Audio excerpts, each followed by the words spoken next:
मैं CS पटेल बृहन मुंबई महानगर पालिका वर्चुअल क्लास की ओर से आप सबका हार्दिक स्वागत करता हूं। बच्चों, वैश्विक महामारी के चलते इस वर्ष पठन पाठन का कार्यक्रम प्रभावित हो रहा है। ऐसे में हमारी बृहन मुंबई महानगर पालिका ने प्रत्येक विद्यार्थी तक ऑनलाइन शिक्षण पहुंचाने की व्यवस्था की है। तो आइए बच्चों शुरू करते हैं। तो बच्चों, कक्षा छठी में आज हम पढ़ेंगे इतिहास यानी हिस्ट्री की बात करेंगे, जिसमें आज का पाठ है 11वां पाठ, प्राचीन भारत और विश्व। तो बच्चों, ancient India and the world part 1 की हम बात करेंगे।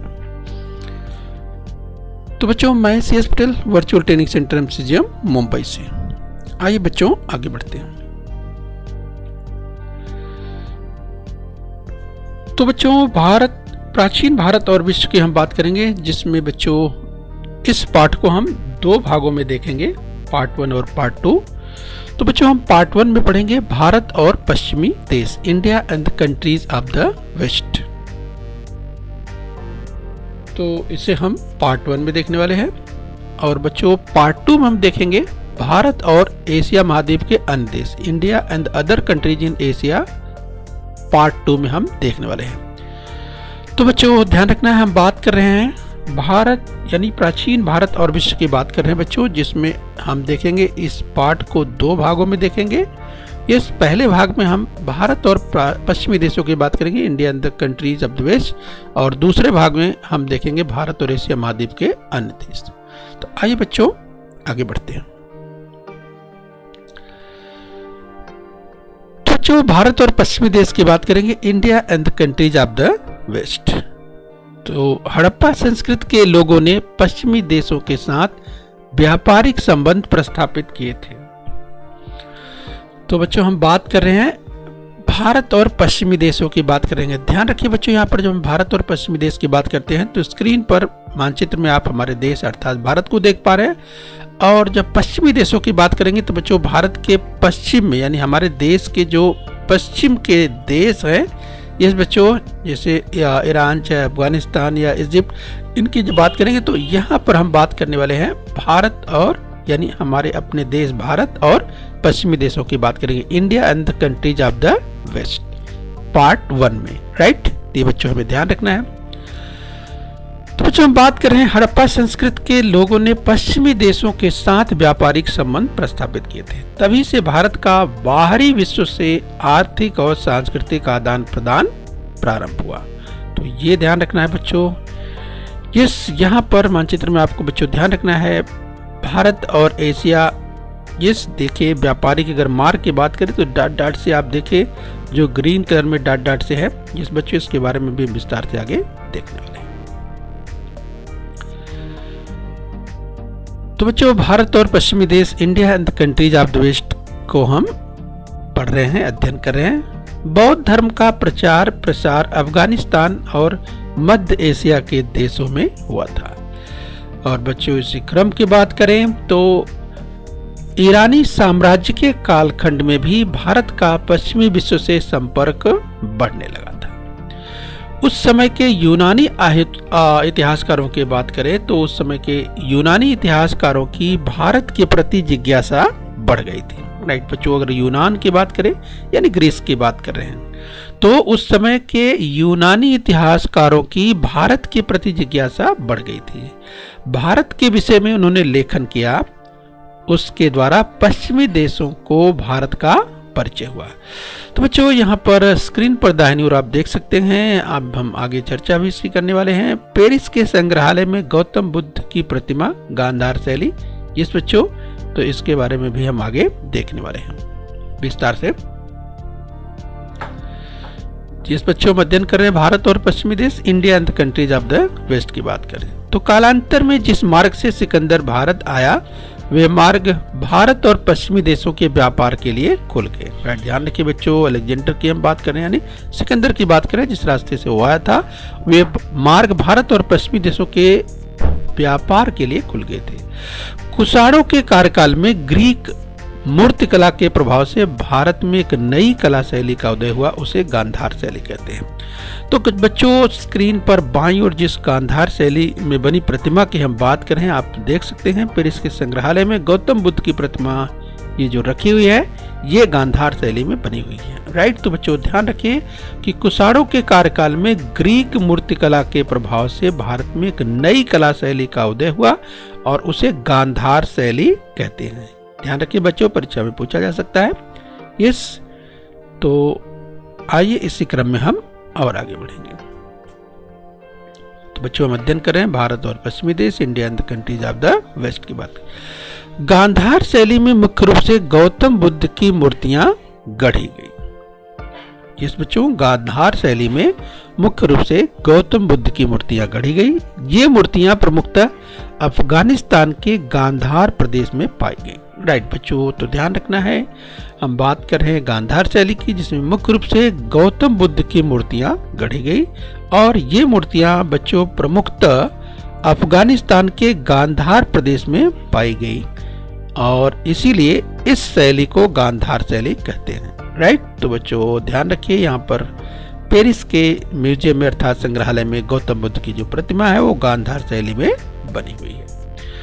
तो बच्चों गांधार शैली इसका नाम कैसे पड़ा ये आपने समझ लिया होगा कि अफगानिस्तान के गांधार प्रदेश में पाई गई मूर्तियां प्रमुखतः, इसीलिए इस शैली को गांधार शैली नाम दिया गया।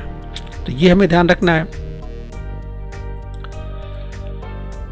इस बच्चों हम अध्ययन कर रहे हैं भारत और पश्चिमी देश, India and the countries of the West की बात कर रहे हैं। गांधार शैली की मूर्तियां गढ़ी गई, जो मूर्तियां गढ़ी गई थी गांधार शैली में, तो बच्चों उसके चेहरों के आकार प्रकार यूनानी चेहरों से मिलते जुलते हैं। तो गांधार शैलियों की जो मूर्तियां गढ़ी गई उनके चेहरों के आकार प्रकार की बात करें बच्चों तो यूनानी चेहरों से मिलते जुलते हैं।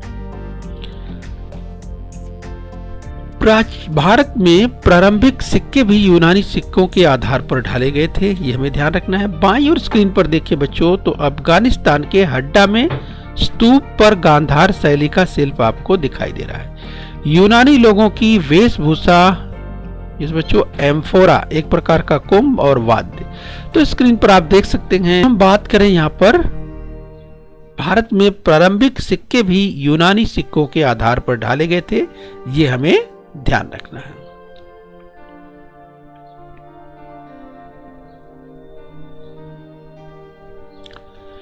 भारत और पश्चिमी देशों की बात करें बच्चों, India and countries of the West की बात कर रहे हैं। ईस्वी सन पहली दूसरी शताब्दी में के कालखंड में भारत और रोम के बीच का व्यापार समृद्ध हुआ। राइट बच्चों, तो हम बात कर रहे हैं ईस्वी सन की पहली दूसरी शताब्दी के कालखंड में भारत और रोम के बीच में। ये बच्चों भारत की बात कर रहे हैं और साथ ही रोम की बात करें तो स्क्रीन पर यहाँ पर ये जो सर्कल आपको दिखाई दे रहा है इस, तो यहाँ पर आप देख सकते हैं यहाँ पर रोम लिखा हुआ है ब्लैक कलर में। इस बच्चों तो ये इटली देश में ये जो रोम आप देख पा रहे हैं यही की बात कर रहे हैं। तो बच्चों ईस्वी सन की पहली दूसरी शताब्दी के कालखंड में भारत और रोम के बीच का व्यापार समृद्ध हुआ था, यह हमें ध्यान रखना है। इस व्यापार में दक्षिण भारत के बंदरगाहों का बहुत बड़ा योगदान था। राइट, ध्यान रखिए हम बात करें बच्चों भारत और रोम के बीच व्यापार की बात कर रहे हैं और इस व्यापार में दक्षिण भारत के बंदरगाहों का महत्वपूर्ण योगदान था, ये हमें ध्यान रखना है। इस बच्चों तो महाराष्ट्र के कोल्हापुर में हुए उत्खनन में कांस्य धातु से बने कुछ वस्तुएं पाई गई। तो बच्चों अभी हम भारत की बात कर रहे हैं और ये भारत में महाराष्ट्र के कोल्हापुर में उत्खनन में कांस्य धातु से बनी कुछ वस्तुएं पाई गई, ये हमें ध्यान रखना है। इस बच्चों पर अध्ययन कर रहे हैं भारत और पश्चिमी देश, India and countries of the West की हम बात कर रहे हैं। तमिलनाडु के अरिकामेडु नामक स्थान पर हुए उत्खनन में भी रोमन बनावट की अनेक वस्तुएं पाई गई। तो बच्चों यहाँ बात कर रहे हैं तमिलनाडु यानी भारत के तमिलनाडु की बात कर रहे हैं। भारत के तमिलनाडु में अरिकामेडु नामक स्थान पर हुए उत्खनन में रोमन बनावट की अनेक वस्तुएं पाई गई। तो यहाँ पर आप देख सकते हैं बच्चों, अरिका मेडु में पाया गया रोमन सम्राट अगस्टस का सोने का सिक्का। ये स्क्रीन पर आपको दिखाई दे रहा है। अरिका मेडु में पाया गया रोमन सम्राट अगस्टस का सोने का सिक्का स्क्रीन पर देख पा रहे हैं। तो बच्चों ये प्राप्त हुआ था उत्खनन में, अर्थात खुदाई के दौरान ये प्राप्त हुआ था। ये दोनों स्थान भारत और रोम के बीच महत्वपूर्ण व्यापारिक केंद्र थे। इस बच्चों बात हो रही है यहाँ पर, देखा आपने कि तमिलनाडु के अरिका मेडु नामक स्थान पर हुए उत्खनन में रोमन बनावट की अनेक वस्तुएं पाई गई। तो दाहिनी ओर स्क्रीन पर आप देख पा रहे हैं इस बच्चों सोने के सिक्के की बात कर रहे हैं। अरिका मेडु में पाया गया रोमन सम्राट अगस्टस का सोने का सिक्का। इस बच्चों हमें ध्यान रखना है, भारत और रोम के बीच महत्वपूर्ण व्यापारिक केंद्र की हम बात कर रहे हैं। तत्कालीन साहित्य में ऐसे अनेक व्यापारिक केंद्रों का उल्लेख प्राप्त होता है। इस व्यापार में इजिप्ट के अलेक्जेंड्रिया नामक बंदरगाह का बहुत बड़ा महत्व था। तो बच्चों अगर हम बात करें अलेक्जेंड्रिया की, तो स्क्रीन पर आप देख पा रहे हैं, जिस बच्चों हम बात कर रहे हैं इजिप्ट के अलेक्जेंड्रिया। तो बच्चों अफ्रीका महाद्वीप में इजिप्ट को आप देख पा रहे हैं, और इजिप्ट में यहाँ पर ये जो इजिप्ट आप देख पा रहे हैं, इजिप्ट देश, और इसमें यहाँ देखिए, तो आप देखिए यहाँ पर अलेक्जेंड्रिया आपको लिखा हुआ दिखाई दे रहा है।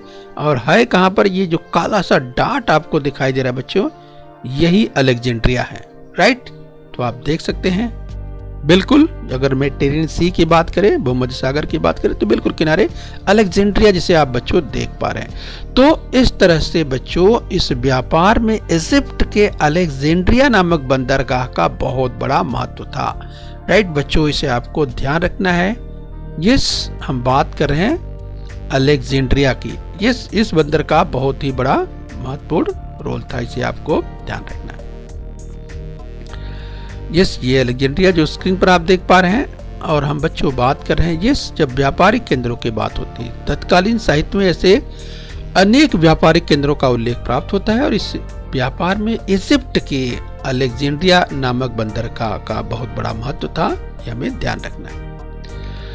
तो अरब व्यापारी भारतीय माल को अलेक्जेंड्रिया तक ले जाते थे, राइट। तो ध्यान रखिए बच्चों, जब बात होती है इस अरब के व्यापारियों की बात होती है, तो यहाँ देख सकते हैं अरबस्तान जो लिखा हुआ है। तो बच्चों इस अरब के जो व्यापारी थे भारतीय माल को अलेक्जेंड्रिया, राइट बच्चों ध्यान रखिए, जिस अलेक्जेंड्रिया बंदरगाह की बात हो रही है ये आपको ध्यान रखना है। तो अरब व्यापारी भारतीय माल को अलेक्जेंड्रिया तक ले जाते थे, ये हमें ध्यान रखना है। तो बच्चों यहाँ पर आपको ध्यान रखना है, जिसकी हम बात कर रहे हैं,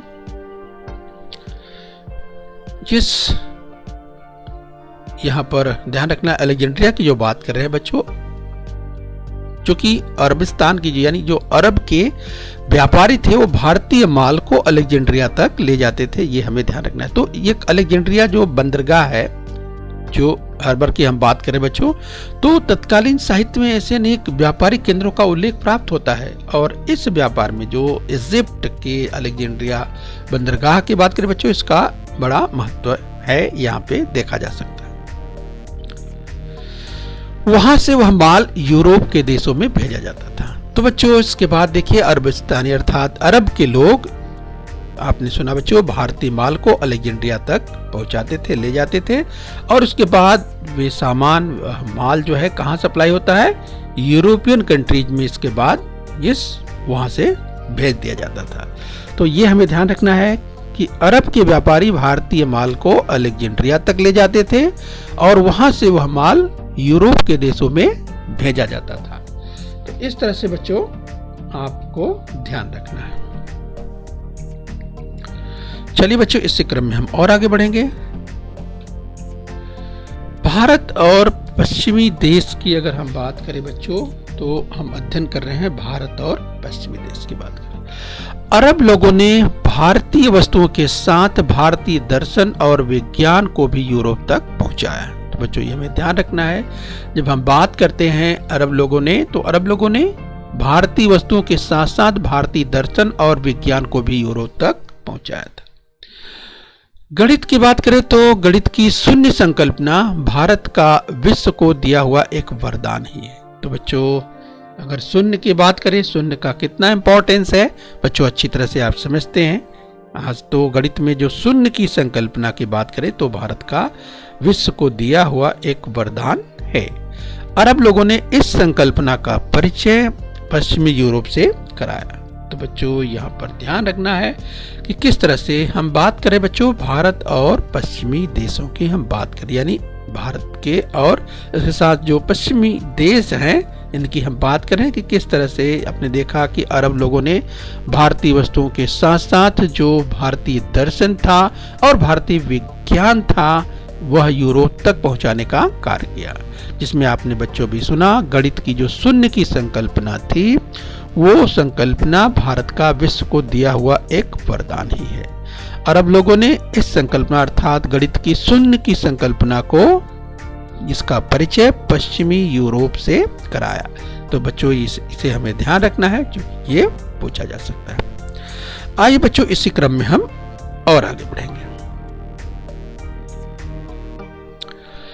तो चलिए बच्चों अगर हम आज की बात करें प्राचीन भारत और विश्व भाग 1 में पार्ट 1 में हमने भारत और पश्चिमी देश के बारे में अध्ययन किया। इस बच्चों हमने हड़प्पा संस्कृति के लोगों ने जो पश्चिमी देशों के साथ व्यापारिक संबंध प्रस्तावित किए थे वहां से चर्चा करते हुए बच्चों हमने कुषाणों के कार्यकाल में ग्रीक मूर्तिकला के प्रभाव से जो भारत में एक नई कला शैली का उदय हुआ था गांधार शैली, उसकी हमने बात की बच्चों। और हमने देखा पार्ट 1 में ईस्वी सन की जो पहली शताब्दी से दूसरी शताब्दी की बात करें, पहली दूसरी शताब्दी के कालखंड में भारत और रोम के बीच का जो व्यापार था इसकी चर्चा हमने विस्तार से की। और बच्चों हमने महाराष्ट्र के कोल्हापुर में हुए उत्खनन में जो कांस्य धातु सी वस्तुएं मिली थी उसकी चर्चा हमने की जो रोमन बनावट की। तमिलनाडु के अरकामेड को हमने बात की जहां पर रोमन बनावट की अनेक वस्तुएं पाई गई। तो बच्चों इस तरह से हमने इसकी चर्चा की पार्ट 1 में। और पार्ट 2 में बच्चों हम विस्तार से देखने वाले हैं भारत और एशिया महाद्वीप के अन्य देश, विस्तार से पार्ट 2 में हम देखने वाले हैं। तो चलिए बच्चों पार्ट 1 हमने अभ्यास कर लिया है, तो आइए इस पर आधारित कुछ प्रश्न है उन्हें हम देख लेते हैं। तो बच्चों पहला कथन है, ध्यान से देखिए, निम्नलिखित कथन सत्य है या असत्य बताइए। यदि कथन असत्य हो तो सत्य करके लिखिए। यानी कालांतर में, यानी बच्चों आगे चल करके, यानी कालांतर का मतलब आगे चल करके जिस मार्ग से सिकंदर आया था बच्चों वे मार्ग भारत और पश्चिमी देशों के व्यापार के लिए खुल गए। तो क्या ये कथन सत्य है? सिकंदर जिस मार्ग से चलकर आया था बच्चों कालांतर में अर्थात बाद में चल करके वे मार्ग भारत और पश्चिमी देशों के व्यापार के लिए खुल गए। बच्चों आपको याद होगा हमने सिकंदर की बात की थी, सिकंदर ने किस तरह से भारत पर आक्रमण किया था बच्चों, और जिस रास्ते से आक्रमण किया था वही रास्ता आगे चल करके भारत और पश्चिमी देशों के व्यापार के लिए खुल गए। तो क्या ये कथन सत्य है? उसकी चर्चा हमने की थी। तो तमाम विद्यार्थियों को याद आ गया होगा। जिस तो अपना उत्तर टैली कीजिए। तो बच्चों ये कथन बिल्कुल सत्य है। आइए बच्चों इसी क्रम में हम अगले कथन की ओर बढ़ लेते हैं। तो ध्यान से देखिए, आपके सामने स्क्रीन पर एक कथन है, अगला कथन है, और बच्चों ये आपको बताना है कि कथन सत्य है या असत्य। अगर कथन असत्य हो तो उसे सत्य करके लिखना भी है। गांधार शैली में मुख्य रूप से गौतम बुद्ध की मूर्तियां गढ़ी गई। तो बच्चों क्या ये कथन सत्य है? गांधार शैली में मुख्य रूप से गौतम बुद्ध की मूर्तियां गढ़ी गई अर्थात बनाई गई। तो क्या ये कथन सत्य है? इसकी चर्चा हमने की थी। तो तमाम विद्यार्थियों को याद आ गया होगा और बच्चों तमाम विद्यार्थियों ने उत्तर भी दे दिया होगा। तो चलिए अपना उत्तर टैली कर लीजिए कि क्या आपका उत्तर सही है। इस बच्चों तो तमाम विद्यार्थियों ने सत्य इसका उत्तर इस तरह से दे दिया होगा। तो ये कथन बिल्कुल सत्य है। गांधार शैली में मुख्य रूप से गौतम बुद्ध की मूर्तियां बनाई गई थी। तो चलिए बच्चों इस क्रम में अगला कथन देख लेते हैं। ध्यान से देखिए अगला कथन, ईस्वी सन पहली दूसरी शताब्दी के कालखंड में भारत और रोम के बीच का व्यापार समृद्ध हुआ था। तो क्या यह कथन सत्य है? ईस्वी सन पहली दूसरी शताब्दी के कालखंड में भारत और रोम के बीच का व्यापार समृद्ध हुआ था। बच्चों इसका अध्ययन हमने कर लिया है। तमाम विद्यार्थियों को क्लिक कर गया होगा, उन्होंने उत्तर अपना दे दिया। तो चलिए बच्चों अपना उत्तर टैली कीजिए। यस बच्चों, ये कथन बिल्कुल सत्य है। यानी ईस्वी सन पहली दूसरी शताब्दी के कालखंड में भारत और रोम के बीच का व्यापार समृद्ध हुआ था। यह कथन बिल्कुल सत्य है। आइए बच्चों, इसी क्रम में अगला कथन देखते हैं। तो ध्यान से देखिए इस बच्चों, तो ध्यान देना है आपको कि निम्नलिखित कथन सत्य है या असत्य बताना है। यदि कथन असत्य हो तो उसे सत्य करके लिखना भी है। तो चलिए बच्चों, अगला कथन है, ध्यान से देखिए। अरब व्यापारी भारतीय माल को, इस बच्चों, भारतीय माल को अलेक्जेंड्रिया तक ले जाते थे। इस बच्चों, अरब व्यापारी भारतीय माल को अलेक्जेंड्रिया तक ले जाते थे। इस बच्चों, तो बताइए क्या ये कथन सत्य है? अरब व्यापारी भारतीय माल को अलेक्जेंड्रिया तक, चलिए बच्चों यहां तक आपको लिख लेना है, समझ लेना है, राइट। तो अरब व्यापारी भारतीय माल को अलेक्जेंड्रिया तक ले जाते थे। क्या ये कथन सत्य है? मुझे लगता है तमाम विद्यार्थियों को याद आ गया होगा। इस बच्चों, इसकी चर्चा हमने की थी कि अरब व्यापारी भारतीय माल को अलेक्जेंड्रिया तक ले जाते थे, और हमने आपको अलेक्जेंड्रिया दिखाया था बच्चों कि अलेक्जेंड्रिया कहाँ है और किस तरह से अरब व्यापारी भारतीय माल को अलेक्जेंड्रिया तक ले जाते थे। तो तमाम विद्यार्थियों को अब स्पष्ट हो गया और अपना उत्तर मिला लीजिए। समझ गए होंगे विद्यार्थी, तमाम विद्यार्थी समझ गए होंगे। तो ये कथन बिल्कुल सत्य है कि अरब व्यापारी भारतीय माल को अलेक्जेंड्रिया तक ले जाते थे। और बच्चों, आपको याद होगा कि अलेक्जेंड्रिया के बंदरगाह से, वहां से फिर इसके बाद जो भारतीय माल था यानी भारतीय वस्तुएं थी, वे बच्चों पश्चिमी देशों को यस भेज दी जाती थी, यानी पश्चिमी यूरोपीय देशों को वहां से भेज दी जाती थी। यस, तो चलिए बच्चों इस क्रम में और आगे देखेंगे। तो ध्यान से देखिए अगला कथन। निम्नलिखित कथन सत्य है या असत्य बताइए। यदि कथन असत्य हो तो सत्य करके लिखिए। अगला कथन है, अरब लोगों ने भारतीय वस्तुओं के साथ भारतीय दर्शन और विज्ञान को भी यूरोप तक पहुंचाया। तो याद कीजिए बच्चों, क्या यह कथन सत्य है? अरब लोगों ने भारतीय वस्तुओं के साथ भारतीय दर्शन और विज्ञान को भी यूरोप तक पहुंचाया। तो क्या यह कथन सत्य है?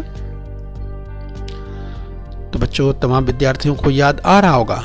याद कीजिए बच्चों, अरब लोगों ने भारतीय वस्तुओं के साथ साथ, यानी भारतीय वस्तुओं का तो अलेक्जेंड्रिया के माध्यम से पश्चिमी यूरोप तक ये तमाम वस्तुएं पहुंच गई। लेकिन इस कथन में क्या कहा जा रहा है कि अरब लोगों ने भारतीय वस्तुओं के साथ साथ भारतीय दर्शन, इस बच्चों भारतीय दर्शन और विज्ञान, इसे भी यूरोप तक पहुंचाया। तो क्या यह कथन सत्य है? तमाम विद्यार्थियों को याद आ रहा होगा। जिस बच्चों इसकी चर्चा हमने पाठ में की थी। तो चलिए अपना उत्तर टैली करिए। इस बच्चों, ये भी कथन बिल्कुल सत्य है। आइए बच्चों इसी क्रम में हम और आगे बढ़ लेते हैं। तो चलिए बच्चों ध्यान से देखिए, अंतिम कथन है, निम्नलिखित कथन सत्य है या असत्य बताइए। यदि कथन असत्य हो तो सत्य करके लिखिए। अगला कथन है बच्चों, ध्यान से देखिए, असम के अरिकामेडु नामक स्थान पर हुए उत्खनन में भी रोमन बनावट की अनेक वस्तुएं पाई गई। तो क्या यह कथन सत्य है? असम के अरिकामेडु नामक स्थान पर हुए उत्खनन में भी रोमन बनावट की अनेक वस्तुएं पाई गई। तो क्या बच्चों ये कथन सत्य है? याद कीजिए, असम के अरिकामेडु नामक स्थान पर हुए उत्खनन में भी रोमन बनावट की अनेक वस्तुएं पाई गई। तो क्या ये कथन सत्य है? बच्चों इसकी चर्चा हमने विस्तार से की थी। तो तमाम विद्यार्थियों को याद आ रहा होगा कि ये कथन सत्य है या असत्य है। यानी बच्चों यहाँ पर कहा जा रहा है, जरा ध्यान से देखिए, असम के अरिकामेडु नामक स्थान पर हुए उत्खनन में, उत्खनन का मतलब खुदाई से है, में रोमन बनावट की अनेक वस्तुएं पाई गई। तो बच्चों क्या ये कथन सत्य है कि असम के अरिकामेडु इस स्थान पर उत्खनन में रोमन बनावट की अनेक वस्तुएं, तो क्या ये कथन सत्य है? तमाम विद्यार्थियों को क्लिक कर गया होगा, उनको याद आ गया होगा। तो चलिए बच्चों अपना उत्तर टैली कीजिए। जिस बच्चों तमाम विद्यार्थियों ने उत्तर दे दिया होगा कि यह कथन असत्य है। तो बच्चों, सूचना के अनुसार निम्नलिखित कथन सत्य है या असत्य ये बताना है, और यदि कथन असत्य हो तो अगर कथन ये असत्य है तो उसे सत्य करके लिखना है। यानी बच्चों, इसमें सुधार करके जो कथन असत्य है उसको सुधारना है। तो तमाम विद्यार्थियों को याद आ रहा होगा, याद कीजिए बच्चों कि इसमें असत्य क्या है, इस कथन में असत्य क्या है। तो देखिए, असम के अरिका मेढू, तो क्या जो अरिका मेढू की हम बात कर रहे हैं वह असम में है? बच्चों याद कीजिए, असम में है। भारत के मानचित्र में असम याद कीजिए कहाँ है, और अरिका मेढ की जो हमने बात की ये कहाँ पे है। तो तमाम विद्यार्थियों को अब याद आ गया होगा, राइट। तो चलिए अपना उत्तर टैली करिए। तो बच्चों, यहां पर लिखा है असम, असम। तो बच्चों, असम जो कि भारत का पूर्वोत्तर, नॉर्थ ईस्ट का एक यस बच्चों स्टेट है, वहां की बात हो रही है, असम की बात हो रही है। जबकि यहां पर जो आपने पढ़ा आज तमिलनाडु पढ़ा बच्चों, दक्षिण भारत को आपने पढ़ा था, दक्षिण भारत में ये तमिलनाडु है जिसकी हमने आज बात की। तो इस तरह से ये कथन असत्य था। असम के अरिका मेढ नहीं बल्कि तमिलनाडु, क्योंकि अरिका मेढ जो स्थान है बच्चों ये असम में नहीं बल्कि तमिलनाडु में है, दक्षिण भारत में, ठीक है। तो इस तरह से अगर कथन असत्य होता है तो उसे सत्य करके लिखना पड़ता है। तो तमिलनाडु के अरिका मेढू नामक स्थान पर हुए उत्खनन में रोमन बनावट की अनेक वस्तुएं पाई गई। इस तरह से बच्चों जो असत्य है उसे सत्य करके लिख देना। तो बच्चों, हम उम्मीद करते हैं आज के इस पाठ अर्थात बच्चों हमने बात की भारत यानी प्राचीन भारत और विश्व की बात की। तो प्राचीन भारत और विश्व के पार्ट 1 को आपने अच्छी तरह से समझ लिया है। बच्चों, पार्ट 2 को हम आगे पढ़ने वाले हैं। तो बच्चों, बृहन मुंबई महानगर पालिका इस चैनल को सब्सक्राइब कर लीजिए और बच्चों अपने स्वास्थ्य का ध्यान रखिए। ओके बच्चों। बच्चों, बृहन मुंबई महानगर पालिका के इस चैनल को सब्सक्राइब कर लीजिए और बेल आइकन प्रेस कर लीजिए। तो बच्चों, हम उम्मीद करते हैं यहाँ तक आपने समझ लिया है। आगे फिर मिलेंगे। आज के लिए इतना ही। Thank you very much.